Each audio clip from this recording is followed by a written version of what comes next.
Hello everyone, good morning to all of you. आप सभी को स्वागत है आपके अपने इस प्यारे से YouTube channel SLD educational academy पे। चलिए साथियों, आज हम लोग आगे की ओर बढ़ते हैं।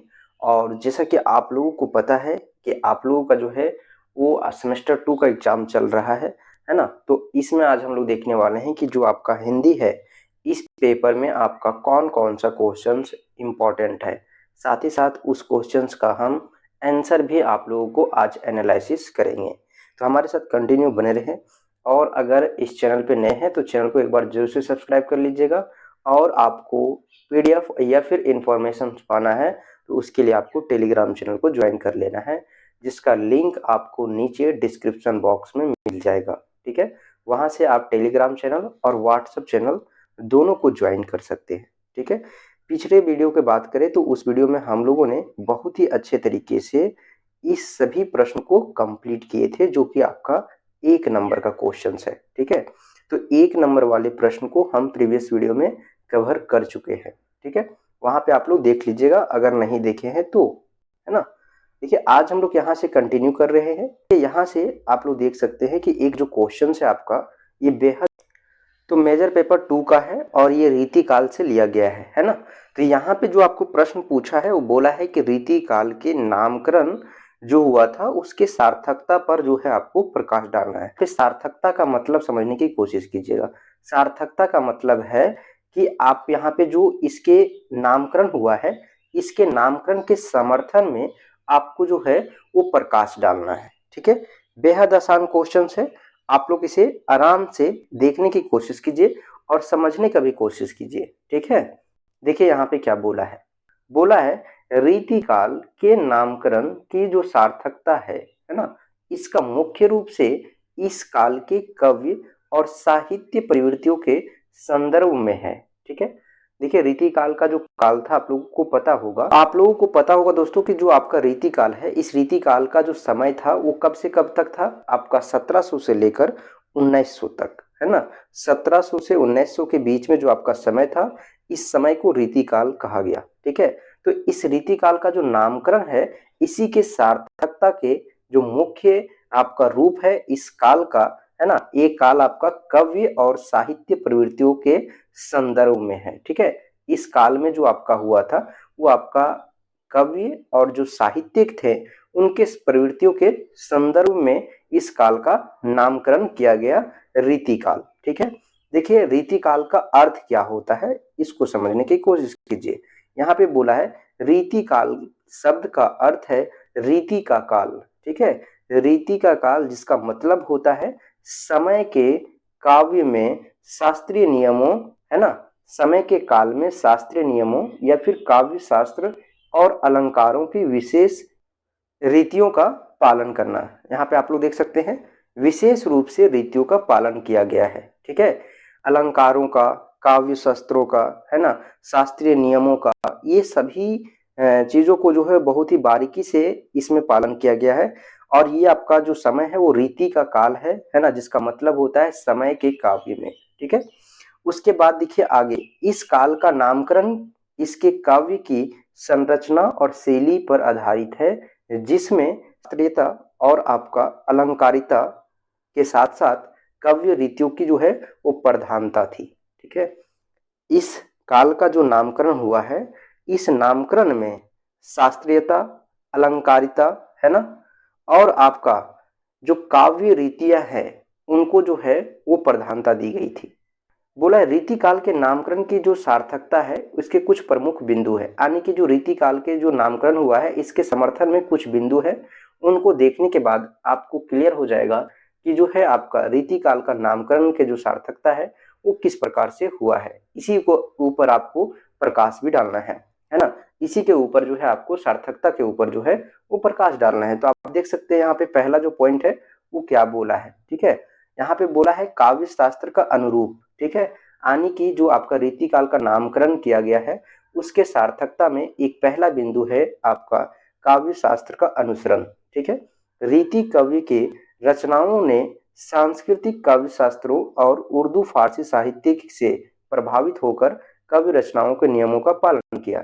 जैसे कि यहाँ पे ये बोला जा रहा है। उसके बाद देखिए रीति काव्य में जो आपका रस है, अलंकार है, छंद है, ये सभी आदि आपको जो है वो देखने के लिए मिलता है।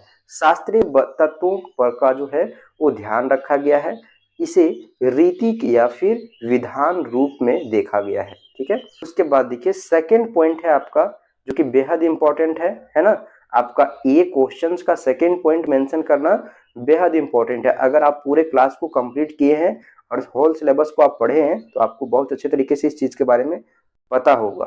ठीक है, देखिए यहाँ पे क्या बोला है कि अलंकारों का जो है वो अत्यधिक प्रयोग। ठीक है, दूसरा पॉइंट में क्या है कि रीति काल के जो नामकरण है, इस नामकरण के जो सार्थकता है, इसमें आपका दूसरा जो पॉइंट है वो है आपका अलंकारों का अत्यधिक प्रयोग किया गया है आपका रीति काल के नामकरण में। ठीक है, और उसके समर्थन में, उसके सार्थकता में ये पॉइंट आपको बताया जा रहा है। ठीक है, देखिए क्या है आपका अलंकारों का अत्यधिक प्रयोग में, रीति काल में जो श्रृंगार है, ठीक है, उसके साथ साथ वीरता है, भक्ति है ना, श्रृंगारीय भावनाओं का जो है वो आपका विशेष चित्रण हुआ है। ठीक है, इसी तरीके से आप देख सकते हैं जिसमें अलंकारों का प्रमुख स्थान था। ठीक है, अलंकारों का अत्यधिक प्रयोग किया गया है, इसका मतलब सीधा है कि जो अलंकार था उसका कुछ विशेष स्थान रहा होगा इस काल में। जैसे कि अनुप्रास है ना, एक अलंकार है, आमक, अनुप्रास, आमक, रूपक आदि का प्रयोग किया गया। ठीक है, अत्यधिक प्रयोग हुआ है। यह शास्त्रीय रीति और सांस्कृतिक काव्य शास्त्र की अनुसरण करने वाली विशेषता थी। ठीक है, अनुसरण करने वाली विशेषता थी। तो इस प्रकार से जो है आपका सेकंड पॉइंट है। थर्ड पॉइंट एक और आपका है, यहाँ पे देख सकते हैं, बोला है काव्य के शास्त्रीय रूप की पहचान। ठीक है, काव्य की शास्त्रीय रूप का जो पहचान था वो आपका होने के वजह से रीति काल का नामकरण पड़ा। ठीक है, देखिए रीति काव्य में जो रीति काव्य है, इस रीति काव्य में काव्य रचनाओं को शास्त्रीय रूप से प्रस्तुत किया गया है।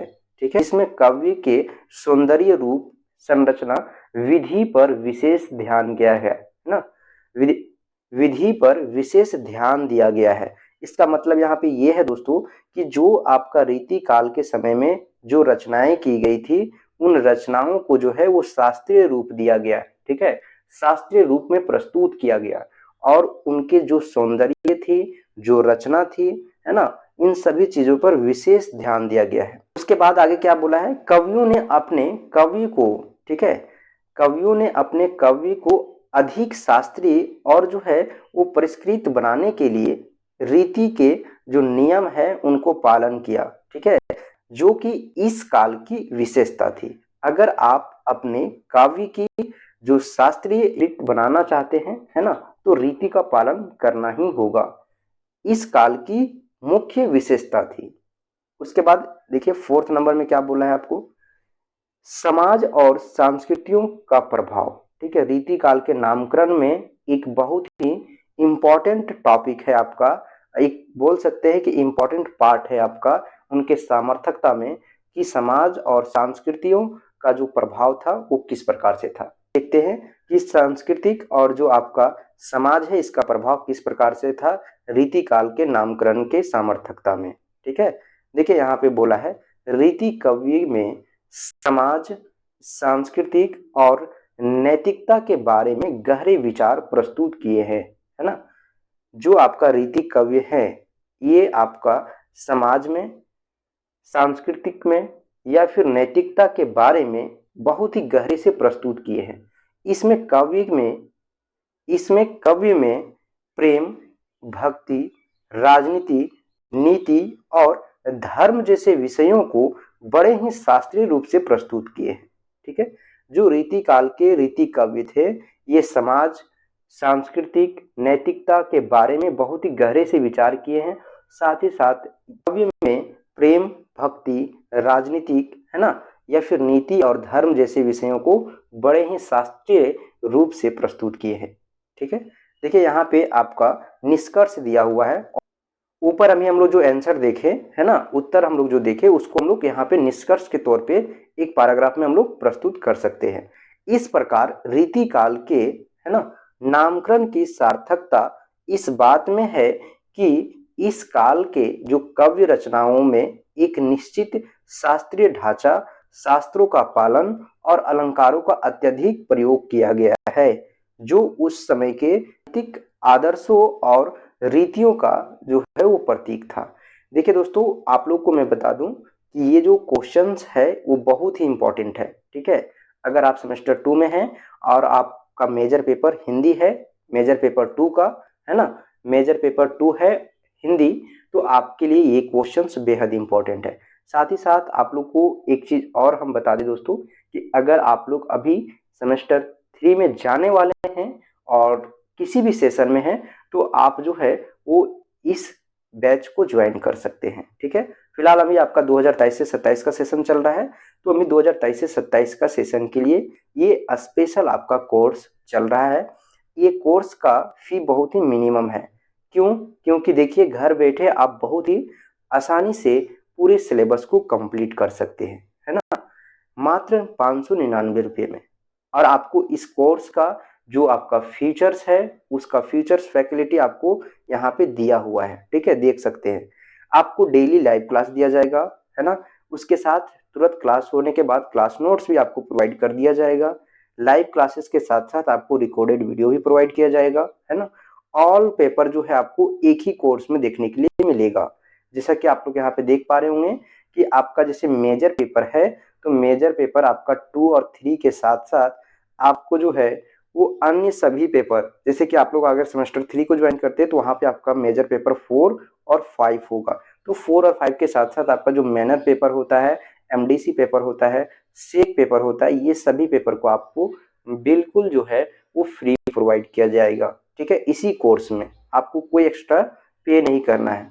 ठीक है, तो 6 पेपर है आपका और मात्र 599 रुपये आपको देना है, जो कि आपका बेहद आसान है आपके लिए और बहुत ही कम फी है। ठीक है, आपको चैप्टर वाइज जो है कंप्लीट क्लास नोट्स दिया जाएगा और लाइव जो है वो टेस्ट भी लिया जाएगा। ठीक है, और संडे का अगर स्पेशल डाउट भी क्लास अगर लेने की जरूरत पड़े तो डाउट भी क्लास लिया जाएगा। इससे बड़ी बात यह है कि जिस प्रकार अभी आप लोग को जो है वो ये गेस्ट पेपर दिया जा रहा है, उसी प्रकार से आपको सेमेस्टर 3 में भी आपको जो है वो एसएलडी का गेस्ट पेपर दिया जाएगा।